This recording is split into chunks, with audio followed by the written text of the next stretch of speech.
Satoshi, c'est l'architecte. Il a assemblé des briques qui existaient depuis des décennies. Les vrais pionniers sont des gens comme Stuart Haber ou Wakefield Scott Stornetta, que je parle dans l'article, qui ont inventé le concept de type-chain dès 1991. Après, on a d'autres pionniers en passant par Ralph Merkel, qui a inventé l'art de Merkel afin de regrouper toutes les transactions Mhm. en une seule. Et pour moi aussi, dans tous les pionniers, les principaux, nous avons aussi Adam Back, qui a inventé la preuve de travail. Satoshi lui-même a utilisé le mot time-chain. C'était son premier mot. Hein. Le mot blockchain, c'est venu après, popularisé par les médias en général. cette distinction est essentielle pour moi. Car la blockchain décrit une structure, une chaîne de blocs, alors que la time chain décrit la fonction, la certification du temps, la création d'un ordre chronologique immuable. Je trouve que c'est bien plus puissant d'appeler time chain et c'est bien plus la réalité que blockchain, parce que c'est vraiment le temps immuable et la chaîne de temps. Les gens vont penser que le stablecoin, ça pourrait suffire à protéger ses actifs en numérique, alors que c'est pas vrai du tout. Mais c'est une passerelle pour justement acheter des vrais cryptos qui ont de la valeur. Donc Bitcoin, qui est une des seules cryptos qui a de la valeur et qui en crée d'ailleurs. C'est ça. Donc effectivement, Bitcoin, c'est de l'énergie transformée. C'est ça en tout à fait. fait. La création de valeur, c'est de l'énergie transformée. Tout simplement, on transforme des kilowatts en quelque chose et c'est exactement ce que le Bitcoin fait. Pour moi, c'est fondamental. Le stablecoin n'apportera jamais cette chose.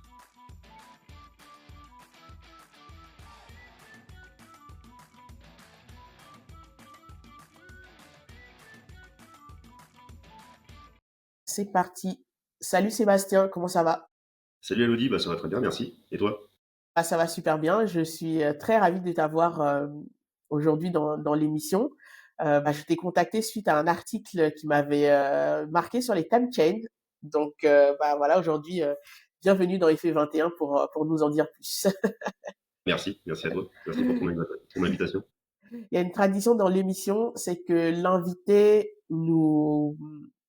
déjà se présente dans un premier temps, mais également nous raconte comment il rentre en contact avec l'univers curieux en fait qu'est Bitcoin. Ok, très bien. Alors moi, c'est Sébastien Legrand. J'étais dans l'industrie hydraulique, et je me suis aperçu que les données des équipements, des équipements de production, bah, en fait, comment dire, ils étaient cloisonnés, ils étaient inexistants, ils n'étaient pas accessibles. Et je me disais que ces données-là pouvaient être monétisées par la suite. Si tu vois ce que je veux dire. C'est-à-dire que ça m'a poussé à réfléchir et à me dire, bah tiens, dans la time chain, dans les blockchains en général, bah on peut faire en sorte que ces données soient certifiées pour après être vendues à d'autres industries qui auraient besoin des données de production, que ce soit dans l'aciérie, dans l'aérospatiale, dans les déchets ou autres domaines.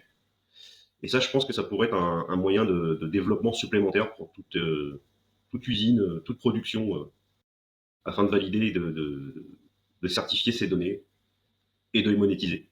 Ok. Je ne sais pas si c'est clair. Oui, c'est clair. Donc, tu cherchais une façon de fiabiliser en fait les données C'est ça. afin de les rendre vendables, C'est simplement. ça, puis donner un nouveau élan de croissance aux sociétés désireuses d'acquérir ce genre de solutions. Ça m'a poussé à réfléchir, à m'intéresser à la crypto-monnaie en particulier, au blockchain, à tout l'écosystème. Et j'ai lancé Warda Group à ce sujet. Mais du coup, dans les timeshares, les blockchains, quel est le point on va dire, qui t'a fait basculer? Parce que d'un coup, en fait, tu commences à apprendre, tu te dis: «Bon, il y a quelque chose, en fait, à faire». Et quel est le point particulier qui te dit: «Attention, ce truc-là, en fait, ça peut devenir, une idée tout simplement de créer une entreprise». Et du coup, j'imagine d'en faire ton métier aujourd'hui. C'est ça, c'est-à-dire que moi je suis intéressé par tout ce qui est investissement. C'est-à-dire que dans tout domaine, que ce soit avec de la bourse, que ce soit avec des obligations ou autres, et je me suis intéressé depuis à peu près 5 ans à la crypto-monnaie. Et j'ai trouvé que c'était intéressant. Comme j'adore tout ce qui est liberté et souveraineté, ça capile poil avec ma façon de penser. Et du coup, je me suis penché dessus, j'ai bien étudié la chose, j'en ai écrit un ouvrage afin de découvrir tout un écosystème, parce qu'il y a pas mal de gens autour de moi qui connaissaient pas cet univers. Alors la plupart des gens connaissent le Bitcoin, mais ne savent pas ce que c'est. C'est-à-dire que ça m'a intéressé de creuser le sujet, puis d'essayer d'en discuter et d'emmener d'autres personnes avec moi. Super. Et du coup, tu parles de liberté, numérique. Pour toi, ça Oui. signifie quoi exactement, en fait, la liberté numérique?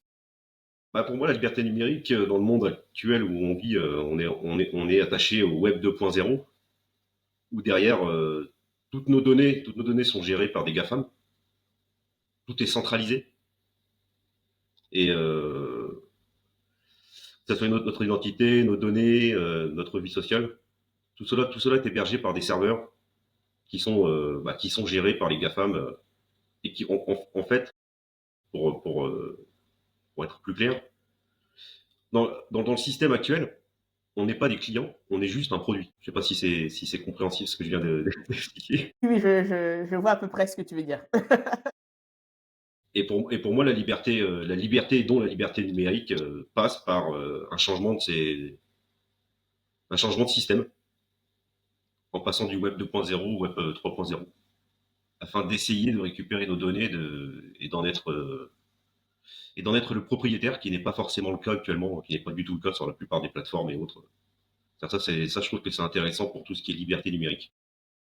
Tu associes la liberté numérique au fait qu'on soit propriétaire, de nos données et C'est qu'on ça. puisse décider ce qu'on veut en faire, en fait, si on veut, bah, les vendre ou pas.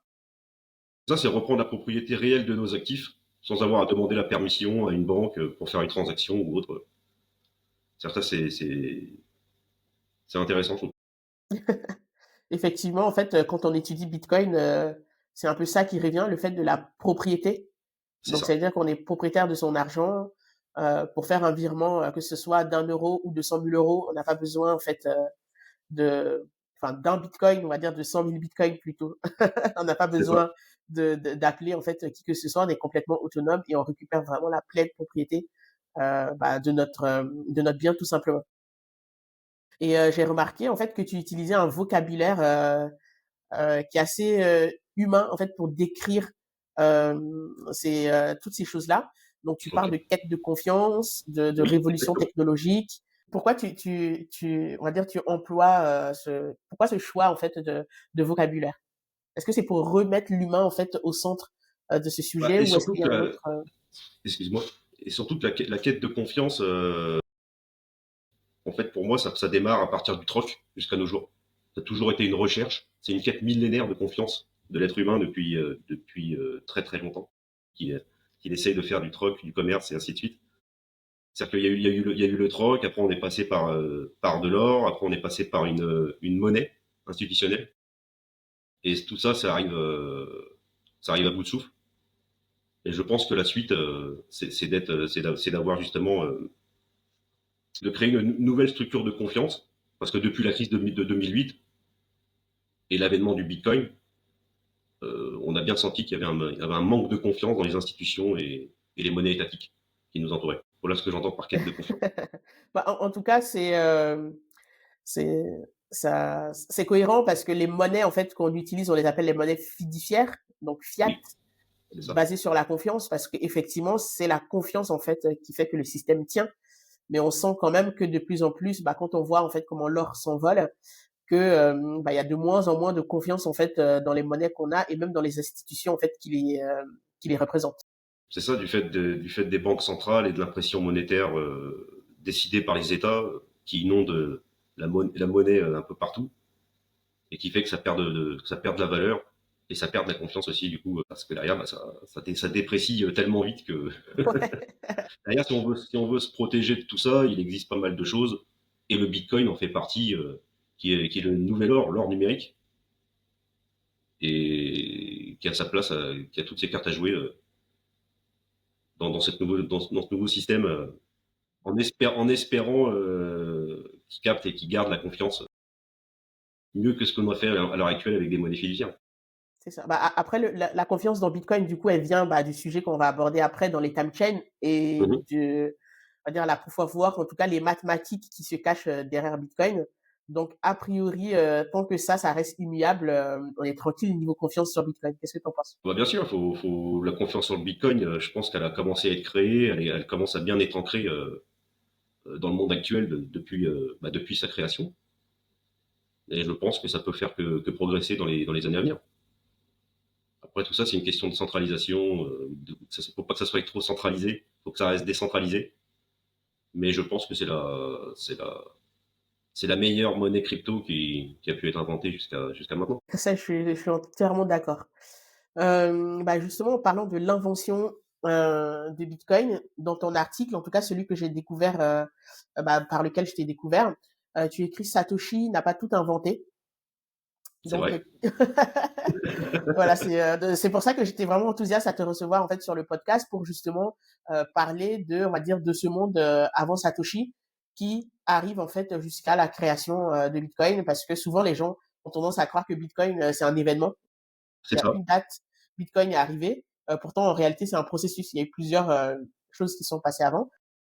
Est-ce que tu peux nous en dire plus qui, selon toi, sont les véritables pionniers, en fait, de la blockchain? Justement, c'est la thèse de mon livre. Satoshi, c'est l'architecte. Il a assemblé des briques qui existaient depuis des décennies. Les vrais pionniers sont des gens comme Stuart Haber ou Wakefield Scott Stornepak, je parle dans l'article, qui ont inventé le concept de type chain dès 1991. Après, on a d'autres de pionniers en passant par Ralph Merkel, qui a inventé l'arbre de Merkel afin de regrouper toutes les transactions Mmh. en une seule. Et pour moi aussi, dans tous les pionniers, les principaux, nous avons aussi Adam Back, qui a inventé la preuve de travail.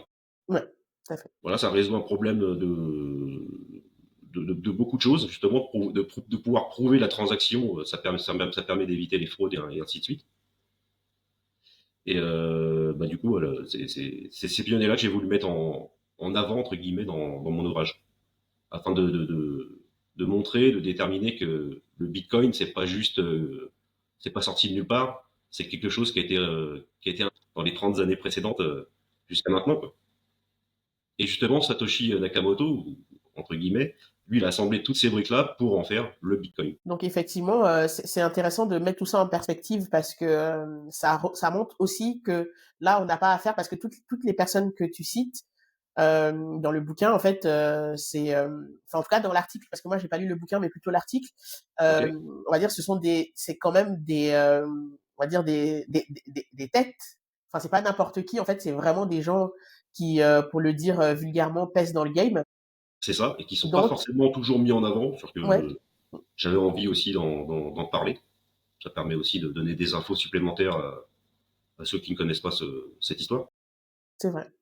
Et puis surtout, ça montre que Bitcoin, ça a pas été inventé, en fait, par quelqu'un dans son sous-sol, dans son garage, comme ça, C'est quoi. ça, C'est c'est ça. vraiment un objet technologique, c'est une révolution technologique, qui vient de plusieurs tentatives, en fait, qui ont eu lieu, Pourquoi, à ton avis, en fait, cette histoire elle reste méconnue? Parce qu'il y a quand même beaucoup de gens qui s'intéressent, à Bitcoin, mais effectivement, c'est vrai que ces sujets-là, c'est pas les premiers points qu'on en entend parler. On entend beaucoup parler, en fait, de Bitcoin, en fait, enfin, quand on commence à s'approcher, en fait, de l'univers de Bitcoin, les sujets qui reviennent beaucoup, c'est les sujets monétaires, donc qui reviennent. On parle beaucoup du minage aussi. Donc, pourquoi, selon toi, ces points-là restent un peu méconnus? Ah, ça reste méconnu parce que, bah, comme dans toute technologie, souvent on met en avant un ou deux critères. Là, c'était peut-être plus vendeur ou même plus compréhensible de parler d'une seule personne qui avait inventé la crypto-monnaie quand c'est sorti, parce que bah, c'était vraiment méconnu de beaucoup de monde. Et du coup, c'est resté, je trouve que ça a dû rester dans le temps, en se disant c'est une personne qui a inventé le Bitcoin. Et le passé et de comment on est arrivé là, c'est pas vraiment discuté, je trouve, pas vraiment sur la plupart des médias ou autres qui pourraient parler de crypto-monnaie pour éduquer un peu les gens. Je vais partager ton livre. Oui. Du coup, est-ce que tu peux nous donner une chronologie comme ça des événements? Donc, bah, il y a eu 1991. Qu'est-ce qui s'est passé, en fait, ensuite? Attends, je partage le livre d'abord. À partir de 91, justement, on a Stuart Haber et Wakefield Scott Tornetta qui ont cherché, qui ont voulu résoudre un problème pour savoir comment on redatait un document numérique pour le rendre infalsifiable. Et ben, leur solution, c'était de lier chaque document au précédent par son empreinte cryptographique, qui veut dire son hash. Ils ont inventé la chaîne de temps. Et Satoshi les cite trois fois dans son livre blanc, c'est-à-dire qu'il s'est vraiment appuyé sur leurs travaux pour mettre en place le Bitcoin et toute l'infrastructure derrière. Et du coup, après, quand ils voulaient résoudre cette problématique, ensuite, parce que j'ai l'impression que après ça, tout ce qui est time chain et blockchain est un peu tombé dans l'oubli. C'est ça. Donc, parce que c'est que en 2008 que finalement, en fait, ça ressort en fait à travers le livre blanc de Satoshi. Est-ce que dans ton livre, tu reparles en fait de ce qui s'est passé entre 91 et 2008? Est-ce qu'il y a eu quand même des choses, des tentatives peut-être moins connues du coup? En fait, je retrace les divers pionniers qui ont apporté à Satoshi le fait de pouvoir créer le Bitcoin. Que Ok, ce soit par Stuart Haber, que ce soit par Ralph Merkel, David Chaum, Adam Back, Wedai, toutes ces personnes, ils ont pesé dans la création de Bitcoin. Et c'est chaque brique qui ont été assemblées. Alors c'est pas simple non plus, mais il fallait tout ça, c'est basé sur toutes ces inventions qui ont été basées avant pour pouvoir justement en créer un produit qu'est le Bitcoin actuellement. et quand on s'intéresse à l'histoire de Bitcoin, on entend parler par exemple de Hashcash, de B-Money, il y Hashtag avait, Adam Back, voilà, c'est Bimini de ça, Wedai. de Wedai, il y avait un troisième peut-être quelque chose Gold, je sais plus. Il y a Nick Szabo pour le Bitgold, exactement. Voilà, c'est ça, le Big Gold. Toutes ces Il a aussi tentatives. créé la preuve d'enjeu qui est Oui, une autre structure à part la proof of work qui existe, qui était la première à vraiment exister dans le sens où ce que Satoshi a mis en place, bah, c'était justement de résoudre tous les problèmes de sécurité et ainsi de suite que ses prédécesseurs cherchaient et n'avaient pas réussi à trouver pour en faire vraiment quelque chose de décentralisé sans que ça soit un serveur central qui puisse valider des transactions. Et Adam Back a commencé par l'anti-spam. oui, tout à fait. C'est fait la recherche sur les spams qui ont amené à créer une preuve de travail. Effectivement, on va dire, c'était un sujet qui n'avait rien à voir en fait avec la partie monétaire à la Non, base. Donc non, non. effectivement, en plus sur euh, ce qu'on citait en fait tout à l'heure, c'est que c'est parti aussi du fait de vouloir prouver la fiabilité en fait d'un document. C'est ça. Voilà, c'est ça qui a fait penser à les Bah, chaîner entre eux de Stuart Haber, façon. et Store Data, ils ont voulu horodater les documents afin de les rendre infalsifiables. Ça, c'était déjà la première idée, c'était de dire comment on peut rendre un document infalsifiable. Et ça, c'est parti de là. C'est d'où time chain parce que c'est eux qui ont, c'est vraiment leur concept de chaîne de temps et non pas de blockchain qu'ils ont mis en avant et que Satoshi a récupéré pour l'appliquer et créer le Bitcoin. Tout à fait. Et dans le white paper justement en fait, bah, il cite Adam Back avec son Hashcash. C'est ça. Donc sur vraiment cette brique de la proof of work en fait pour voilà, pour prouver que effectivement en fait La on a transaction a bien eu lieu, a bien lieu, qu'elle ouais. n'est pas falsifiée Mmh. et qui a pu être vérifiable par tous afin de Et prouver l'authenticité. tout à fait. Et est-ce que selon toi justement en fait c'est cette partie-là, donc avec on va dire cette brique sur la partie minage, donc avec la proof of work, qui est vraiment l'élément en fait, la clé de voûte, l'élément central en fait de la confiance en Bitcoin? Parce que, enfin, je te pose la question parce que c'est le point qui est souvent critiqué sur Ok. Bitcoin en disant bah la preuve de travail, bah, ça coûte cher, ça demande beaucoup d'énergie, enfin il y a beaucoup de choses, donc on va aller faire d'autres preuves euh, autres que celle-ci. Donc Moi, je me qu'est-ce dis que que t'en... la preuve de travail de Bitcoin, pour moi, c'est absolument fondamental parce que le fait que ça coûte cher en énergie, du coup, ça coûte cher à pouvoir pirater parce qu'il faudrait beaucoup de moyens pour pouvoir justement pirater la blockchain de Bitcoin. C'est-à-dire qu'en fait, tout ce qui est consommation énergétique, pour moi, c'est une preuve, vraiment une preuve de fiabilité de Bitcoin. Comparé à d'autres blockchains qui ont des intérêts, des utilités, mais qui sont vraiment différents de ce que le Bitcoin apporte. C'est pour ça que derrière, ça va en faire, à mon avis, une réserve de valeur, ce qui a déjà commencé à être le cas, et ce qui sera de plus en plus le cas dans les années à venir. D'où l'intérêt des institutionnels de s'emparer aussi de Bitcoin, parce ils y voient un grand intérêt dedans, et puis qu'ils voient que la plupart des gens, beaucoup de gens commencent à adhérer à ce concept. Et est-ce que pour toi, enfin, qu'est-ce que tu penses de la preuve d'enjeu versus la proof of work? La preuve d'enjeu, c'est vraiment une autre utilité. Autant la proof of work, bah, on va y mettre des moyens énergétiques pour pouvoir sécuriser le système, les transactions et faire en sorte que ça fonctionne. La preuve d'enjeu, bah, c'est de mettre des fonds afin de sécuriser un réseau. C'est-à-dire que c'est encore un autre système. C'est-à-dire qu'après, pour moi, les deux sont vraiment différents. Ça n'a rien à voir. Mais les deux peuvent avoir un intérêt divers et varié pour le monde de la crypto-monnaie. Parce que c'est vrai qu'on oppose en fait, souvent les 2. Donc justement il y a, Pour moi, c'est pas pareil, c'est-à-dire que opposer mmh, des choux et des carottes, c'est pas la même chose. C'est-à-dire que entre la preuve de travail et la preuve d'enjeu, pour moi, ces deux blockchains ont un intérêt divers et varié, mais ne sont pas du tout la même chose. Pour moi, la preuve d'enjeu, ça va pas recréer un Bitcoin autre sur une blockchain.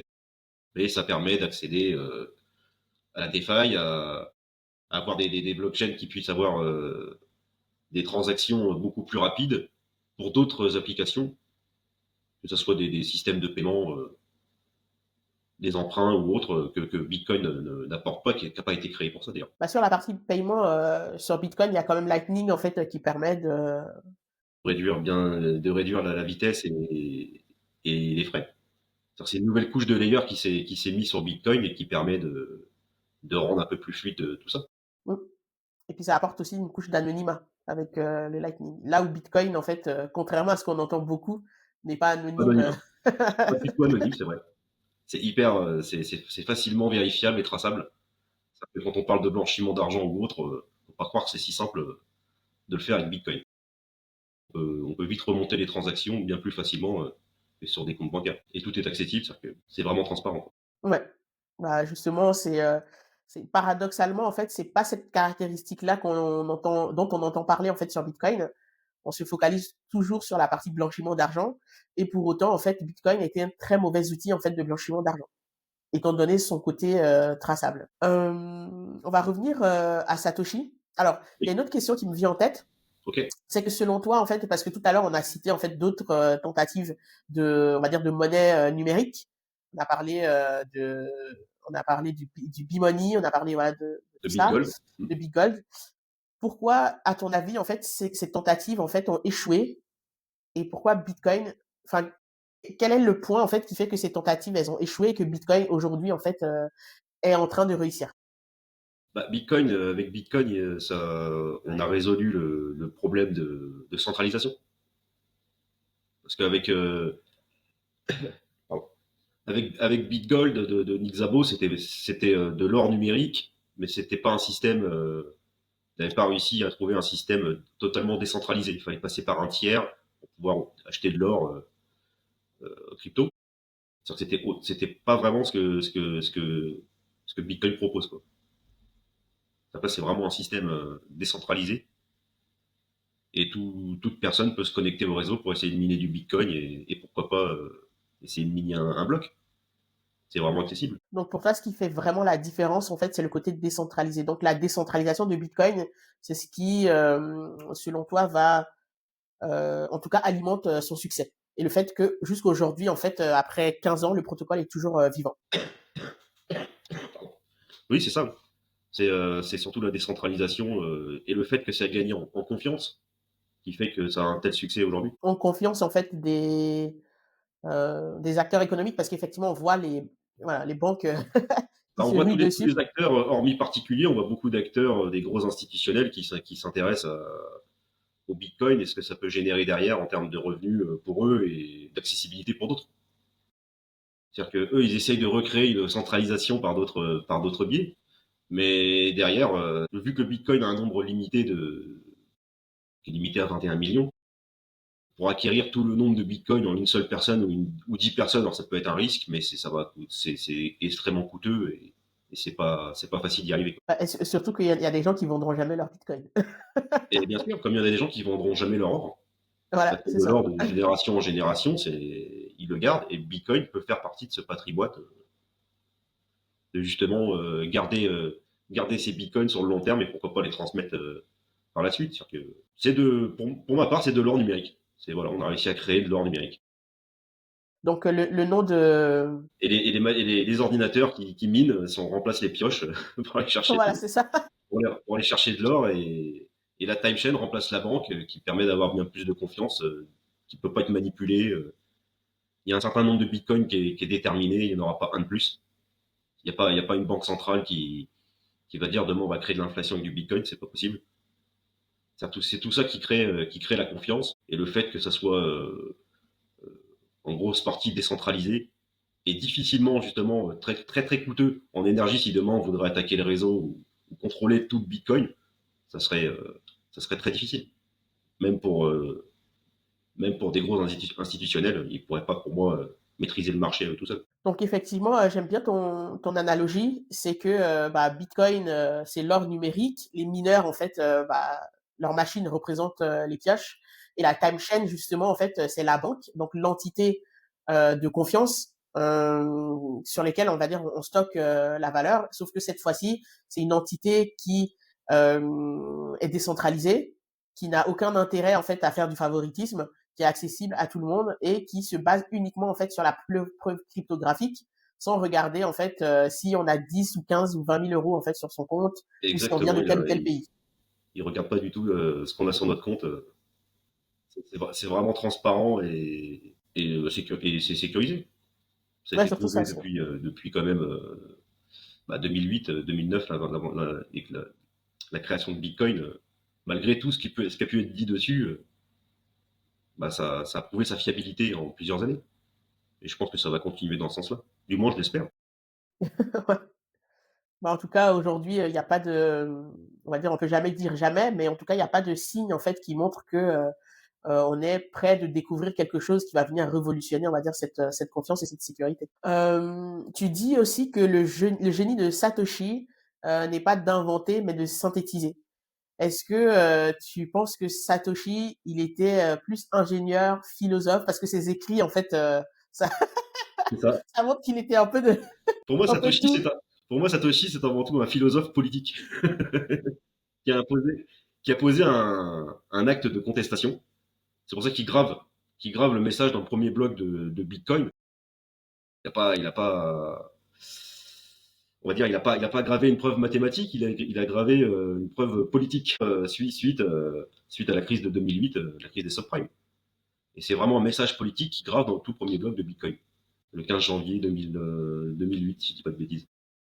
C'est ça. C'était le premier bloc, c'est 2009. 2009. Ouais.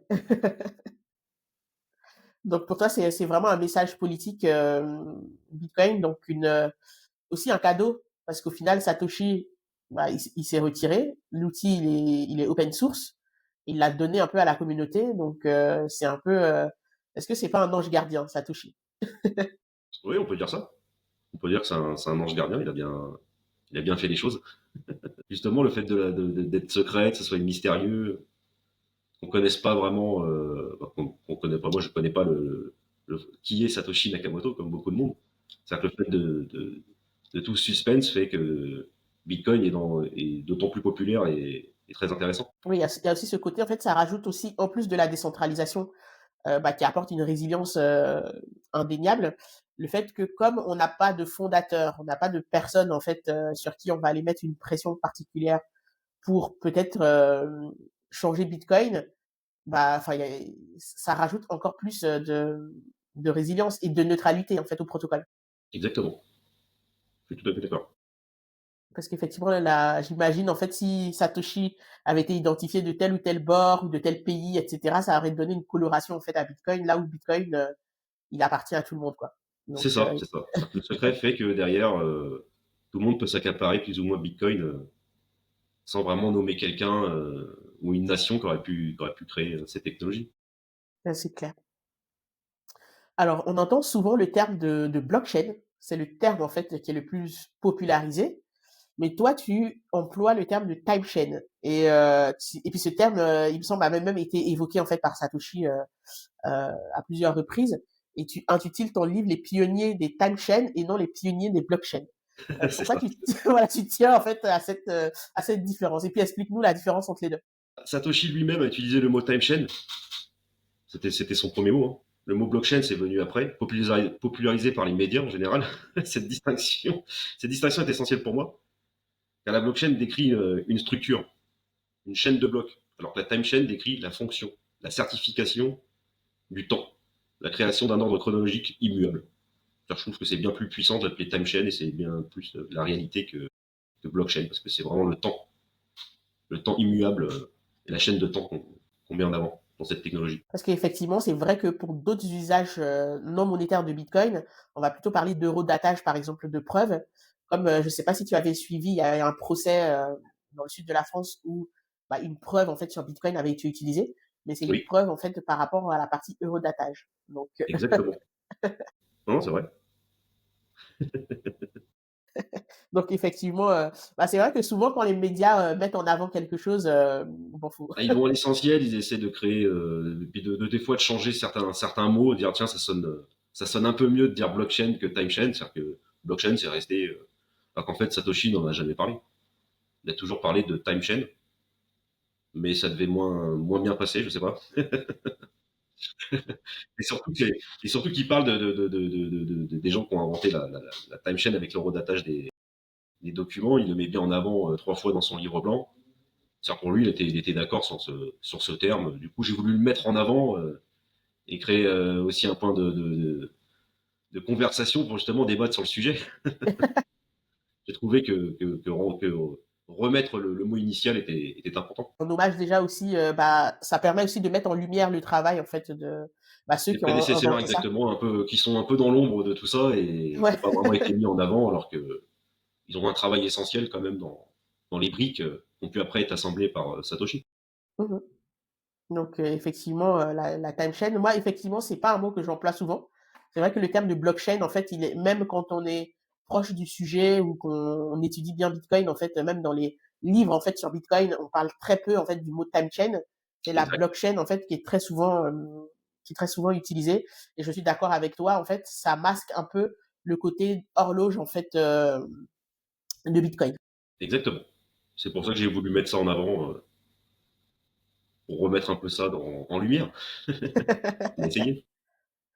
Donc en tout cas, bah, faut que je lise ton livre. Il faut que je Bah, lise avec ton plaisir. livre, et puis, bah, ça sera une opportunité en fait de te rappeler à nouveau en fait pour qu'on parle, on rentre vraiment en profondeur, Ah bah, dans le ça livre. serait sympa. Ouais. Et bah, en fait, tu dis quelque chose en fait qui moi résonne bien aussi. Tu dis que la time chain, c'est le fruit d'une longue histoire humaine et intellectuelle, et qu'il faut en tout cas ne pas oublier, ne pas oublier cette histoire. Moi, je trouve que c'est très parlant parce que le côté historique, bien évidemment, en fait, les usages, plein de gens ne connaissent pas l'histoire d'internet, mais l'utilisent quand même. Donc on C'est peut vrai. ne pas connaître l'histoire et l'utiliser, mais pour autant, en fait, ça permet de se rappeler de pourquoi, en fait, Bah, un tel objet a été créé. pour ceux qui sont un peu curieux, c'est toujours intéressant de savoir d'où c'est sorti, qui a Ouais, travaillé enfin, moi, c'est des choses qui m'intéressent, hein, c'est pour ça que j'ai essayé d'approfondir le sujet qu'on met pas souvent en avant. Alors après, on va dire, c'est pas d'utilité toujours pour se dire, enfin, c'est pas toujours utile de tout savoir, mais c'est quand même bien de savoir qui est à l'origine de tout ça, comment mmh. ça a été créé, et que c'est pas juste arrivé en un claquement de doigts du jour au lendemain, comme ça pour rien, quoi. C'est ça. Bah, je Enfin, trouve surtout que que ce c'est. point, il est très important parce que souvent, moi, je fais pas mal de présentations, en fait, de Bitcoin. Les gens ont Mhm. l'impression, en fait, que c'est juste un jouet pour geek ou un truc que quelqu'un, a créé dans sa cave, donc qui n'a pas vraiment, en fait, d'intérêt Qui n'a et pas que, d'intérêt, qui n'a pas de valeur. Enfin, les gens, ils ont voilà, du c'est mal ça. bon, ils comprennent un peu plus, mais ils ont du mal à voir, mais qu'est-ce que c'est, à quoi ça sert, qu'est-ce qu'on peut en faire. Voilà, Bah, c'est pour ça. moi, c'est un outil de souveraineté et de liberté. Et c'est vrai que la liberté, on en parle de moins en moins.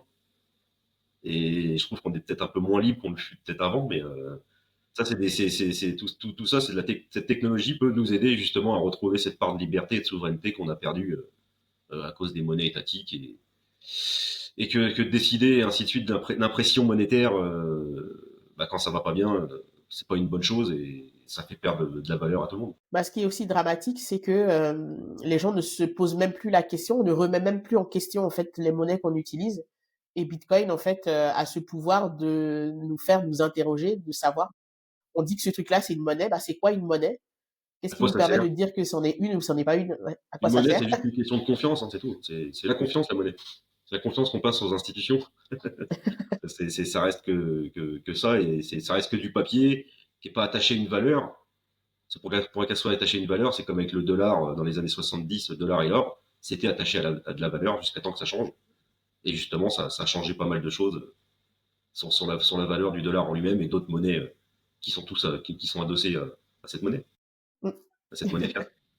Et le Bitcoin, justement, remet ça en évidence, et sans pouvoir faire de l'inflation monétaire, bah, on peut On peut créer une monnaie fiable, d'où on peut avoir confiance justement en tout ça, et que ça ne soit pas manipulé ou autre pour diverses raisons qui ne sont pas toujours justifiées en plus. C'est clair.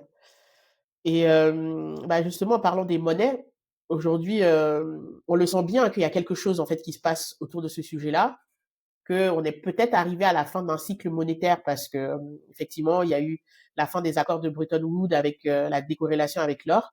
Il s'en Exactement. est suivi, en fait, une vague d'inflation, en fait, comme jamais, avec des niveaux de dette, en fait, des États qui crèvent le plafond et qui deviennent complètement surréalistes. Ce matin, je lisais que la dette américaine a battu le record de 38 000 millions, milliards de dollars. Donc, en fait, c'est un chiffre qui est complètement irréaliste, en fait, pour l'esprit humain. Donc, on est peut-être, je sais pas ce que tu en penses, à l'aube, en fait, d'un changement parce que bah, on voit que le système, il arrive en bout de souffle.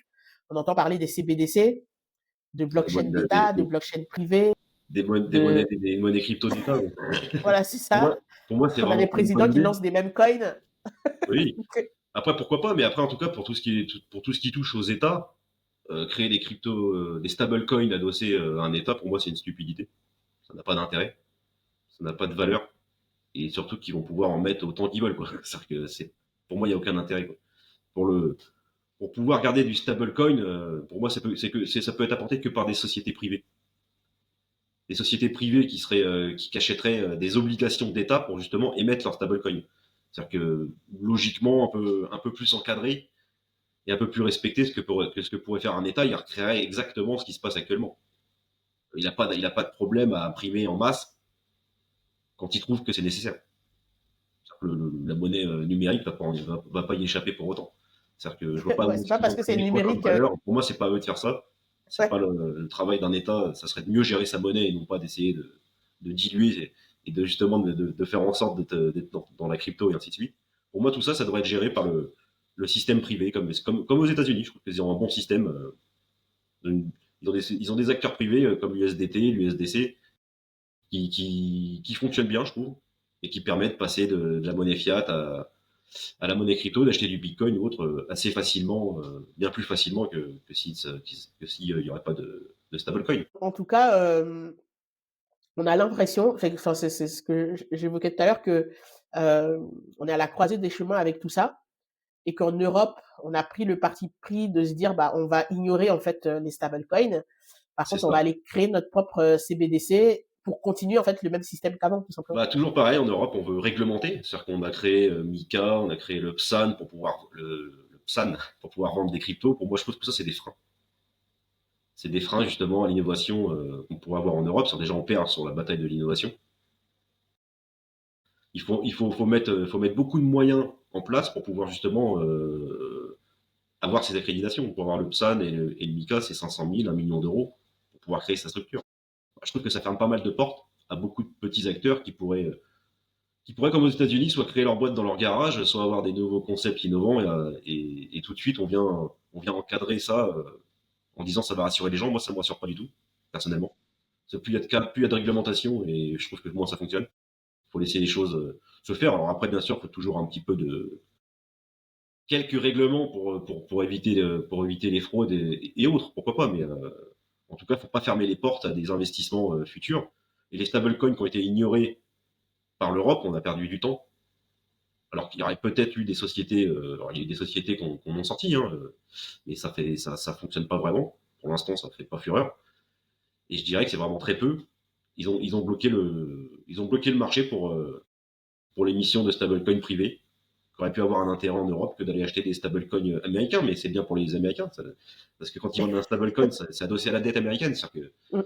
en fait, vu qu'il n'y a plus beaucoup de pays, de nations qui veulent acheter des obligations d'État pour justement financer la dette, on va dire, des Américains, le fait de contourner et de passer par le stablecoin, ça permet d'émettre de la dette américaine facilement à beaucoup de monde, alors que personne ne voulait en acheter. Moi, je trouve que c'est génial. C'est C'est génial comme système, ça permet de revendre sa dette et de pouvoir continuer dans un système hybride, je pense, parce qu'après, pour moi, la monnaie fiat, elle ne peut pas disparaître à l'heure actuelle, mais un monnaie hybride entre la crypto et la monnaie fiat, je trouve que c'est pour moi le modèle qui serait pour l'instant le plus cohérent. effectivement les Ça permet à certains Américains États de financer, leur dette. de financer sa dette par d'autres biais. Mmh. et bah, de trouver un nouveau souffle, au dollar, de le rendre beaucoup plus attractif parce que du coup, par le biais des stablecoins, les gens, en fait, qui n'ont pas facilement accès au dollar, où il faut des comptes bancaires et tout ça pour acheter du dollar, ils peuvent acheter un dollar, en fait, du dollar via un wallet, tout Exactement, dans simplement. n'importe quel pays du monde, il suffit d'avoir un wallet, on peut acheter du dollar numérique bien plus facilement que du dollar papier. Bah oui. C'est-à-dire que justement, c'est quand même, je trouve que c'est un coup de maître pour pouvoir placer du dollar un peu à tout le monde, alors que la plupart des États commencent à plus vouloir en vouloir, comme les Chinois qui revendent leur dette américaine, enfin, sont plus vraiment intéressés par payer la dette aux Américains pour plusieurs choses diverses et variées. Mais au contraire, justement, comme il y a plus vraiment d'acheteurs institutionnels, beaucoup moins qu'avant, bah, ça permet de diluer tout ça dans plein de petits porteurs bah, qui ont besoin d'acheter de la crypto stablecoin adossée au dollar pour pouvoir aller sur d'autres cryptos et ainsi de suite. Mmh. Mais en plus de ça, en fait, les stablecoins aussi, ils commencent à avoir, un autre narratif autour, un autre usage, en fait, intéressant qui est celui des paiements border Mhm. parce que, bah, c'est beaucoup plus simple, en fait, d'utiliser, un stablecoin que de faire un virement, bancaire, entre j'ai eu même le cas, en fait, ce matin de quelqu'un, à qui je devais faire un virement, en fait, en Côte d'Ivoire. Bah, oui, il y a des élections, en fait, en cours, donc les banques sont fermées. Enfin, tu as plusieurs facteurs qui font que Bien sûr, l'argent va pas arriver avant 5 à 10 jours. Avec les stablecoins, en fait, clic, c'est arrivé, quoi. bien sûr, non, c'est vrai, ça permet de résoudre quand même pas mal de problèmes et la rapidité de la transaction, que ce soit pendant les jours fériés, à 4 heures du matin ou n'importe quand, on peut faire une transaction en Bitcoin et envoyer des transactions en stablecoin ou en Bitcoin d'ailleurs, En et envoyer Bitcoin, des d'ailleurs, oui, ça transactions à marche aussi. n'importe qui, à n'importe quelle heure. Il suffit d'avoir l'adresse de son wallet et puis la transaction est effectuée en quelques secondes. Surtout pour les stablecoins, c'est vrai que c'est un intérêt quand même hyper intéressant pour justement gagner en rapidité. C'est ça. Notamment pour les entreprises, je trouve Et en frais aussi, frais de qu'encore transaction. voilà, c'est ça, on fait une transaction et surtout sur les virements internationaux pour les entreprises, vu les Exactement, c'est montants. quand même assez coûteux en fonction de certaines monnaies et ça permet quand même d'avoir des frais vraiment très minimes. Parce qu'il y a il y a quand même des frais en stablecoin, mais ça reste très faible. Mmh, ouais, comparé à un virement international. Surtout qu'il y a un changement de Et devise au milieu. exactement, puis en plus on n'a pas la même flexibilité et comme tu disais, si la banque elle est fermée ou autre, bah, soit l'émetteur, soit le récepteur, et il peut pas, voilà, il est obligé d'attendre un certain délai pour avoir les fonds ou pour pouvoir les envoyer. Alors qu'en crypto-monnaie, on est quand même très libre et ça peut être effectué à n'importe quel moment de la journée, quoi. C'est ça aussi ce qui est intéressant. Moi, je pensais, à quelque chose. J'aimerais bien avoir ton point de vue dessus. C'est vrai que Bitcoin et les stablecoins, en fait, on est dans des philosophies différentes. Donc, on l'a évoqué, en fait, pendant l'interview, Bitcoin, supply limité, avec un vrai projet philosophique, en fait, derrière. Les stablecoins, en fait, c'est un peu la perpétuation, en fait, du système, actuel, sauf que C'est c'est ça. dans le monde numérique. On a transposé le Est-ce que système actuel dans le monde cryptographique. voilà, c'est ça. Parce que bah, il y a des acteurs qui n'ont pas envie de mourir non plus. Tout ce qui est institutionnel, les banques, les fonds d'investissement, ils veulent prendre part à cette nouvelle croissance. Pour eux, c'est une nouvelle croissance, hein, comme il y a eu l'or, comme il y a eu d'autres choses, la révolution industrielle et ainsi de suite. Ils veulent être acteurs aussi de la crypto-monnaie. Par le biais des stablecoins, Mmh. bah, ils ont un pied bien ancré dans ce système. Mais est-ce que ça peut pas être, un danger pour Bitcoin et brouiller le message? En disant, comme en fait avec le sujet des fameuses blockchains, on a eu, tu sais, la hype, de c'est pas Bitcoin le plus important, c'est la technologie blockchain. Est-ce qu'on C'est vrai. n'aurait pas aussi un narratif de dire: «Bah, regardez, vous vous plaignez qu'on peut pas transférer l'argent, ainsi de suite. Maintenant, on le fait avec les stablecoins, donc Bitcoin n'a aucun intérêt». Bah, pour moi, oui, je pense que c'est un message qui essaye de passer. Ils essaient de faire passer ce message parce que ça permet un peu d'embrouiller tout le monde et de se dire, bah, plus les gens ils auront de stablecoin, plus eux, ils seront contents, ce qui est à peu près le but. Le stablecoin, c'est bien pour rentrer dans l'univers crypto, mais ça créera jamais de valeur. C'est pas de la valeur. C'est-à-dire que si on confond monnaie et valeur, on se trompe encore une fois. Ça n'a rien à voir. La monnaie, c'est pas une réserve de valeur en elle-même. Ça s'est prouvé depuis très longtemps que toute Ouais, les monnaie. monnaies fiduciaires, oui. Mais une fiduciaire, pour moi, le stablecoin, juste le reflet de la monnaie fiduciaire, à condition que tout soit bien géré, bien sûr. Parce que si on s'aperçoit que l'émetteur de crypto stablecoin, il n'a pas le montant d'obligations en dollars dans ses coffres ou dans ses comptes, bah, là, il y a un problème. Ça, c'est le danger de base justement des stablecoins qui font que bah, derrière, ça peut être plus ou moins floué. Et si ça viendrait à se concrétiser que c'est floué, bah, ça peut causer des problèmes et des pertes immenses pour pas mal de gens. C'est-à-dire pour moi, c'est une passerelle, le stablecoin, ça reste une passerelle. C'est pas une réserve de valeur, c'est pas de l'or, donc du bitcoin, ça n'a rien à voir. Ça permet juste de faciliter les échanges entre son compte bancaire et après, pourquoi pas acheter du bitcoin, de l'ether, du solana, enfin, tout ce qu'on veut. Pour moi, c'est juste une passerelle. Mais c'est vrai que le message, il est un peu floué quand même. Les gens vont penser que le stablecoin, ça va suffire à protéger, ça pourrait suffire à protéger ses actifs en numérique, alors que c'est pas vrai du tout. Mais c'est une passerelle pour Effectivement. accéder, pour justement acheter des vrais cryptos qui ont de la valeur. Donc Bitcoin, qui est une des seules cryptos qui a de la valeur et qui en crée d'ailleurs. C'est ça. Donc effectivement, Le Bitcoin, c'est de l'énergie transformée, hein. mmh, C'est ça en tout fait, à hein. fait. La création de valeur, c'est de l'énergie transformée. Tout simplement, on transforme des kilowatts en quelque chose, et c'est exactement ce que le Bitcoin fait. C'est pour moi, c'est fondamental. Le stablecoin n'apportera jamais cette chose. Mais ça peut être rassurant pour beaucoup de monde et plus facile bah, de faire des transferts en stablecoin parce que c'est pas volatile, c'est adossé. Enfin, c'est pas volatile, ça se voit pas en fait parce que on va Ouais, c'est regarder ça, la le dollar, il volatilité va pas ne se bouger voit comme ça. pas. Alors que le Bitcoin ou d'autres cryptos peuvent faire bien peur avec la fluctuation de valeur que ça peut apporter. Et je pense que plus le temps va passer, plus le Bitcoin fera comme l'or, il y aura beaucoup moins de creux parce que c'est une question d'acceptation. Plus ça sera accepté, plus ça sera stable et moins ça sera volatile. Les gens, ils ont peur de la volatilité. C'est comme dans le marché boursier, c'est la même chose. Mais la volatilité, ça permet à d'autres acteurs d'entrer dans le marché. Parce que si le C'est marché ça. fait que monter, bah, personne ne pourra y trouver son compte.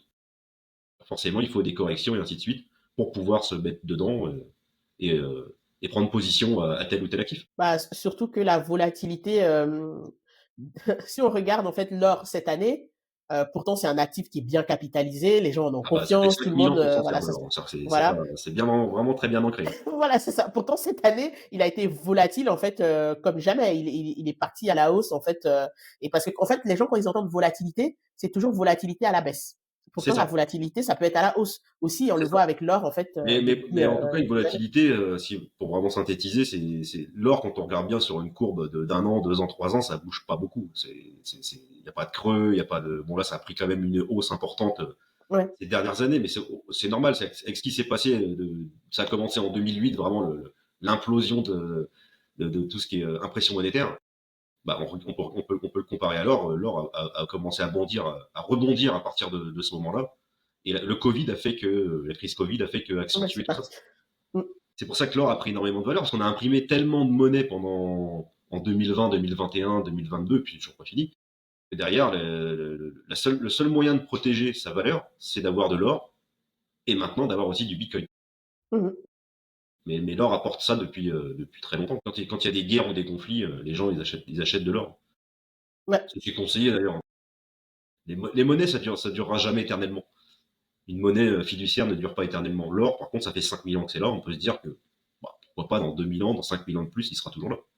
Le dollar, l'euro, Non. je suis pas persuadé personnellement.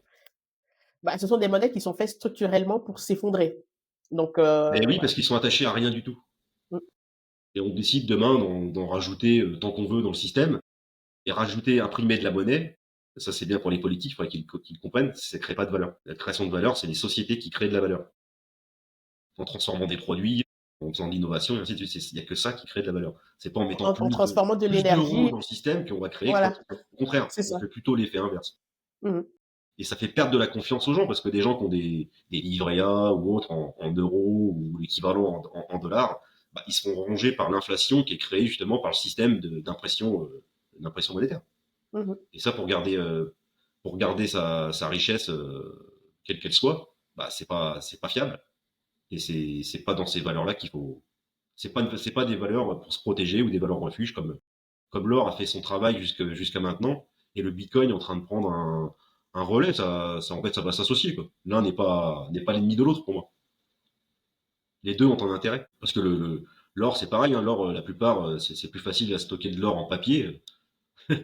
en action ou un truc comme ça que d'aller le stocker dans un coffre. Ouais, tout à fait.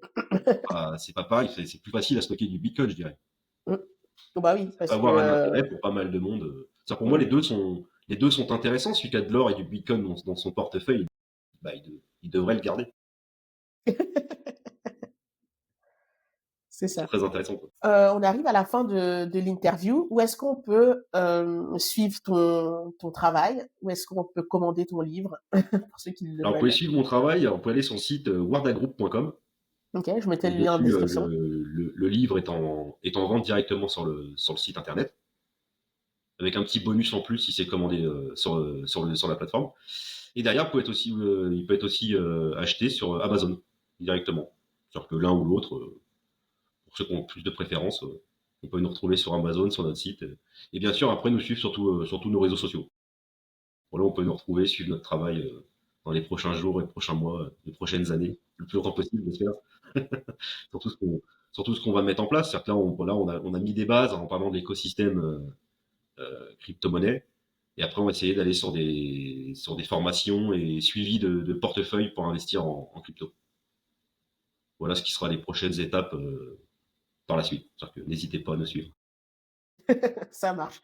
Mais en tout cas, merci beaucoup Sébastien. Merci beaucoup pour, toute cette Merci à toi, valeur, en Elodie. fait, que tu as partagée, aujourd'hui et puis, bah, au plaisir, bah, de rediscuter avec toi un peu plus en détail sur ton livre. Avec plaisir. Merci à toi, Elodie. Merci, au revoir. Merci, au revoir.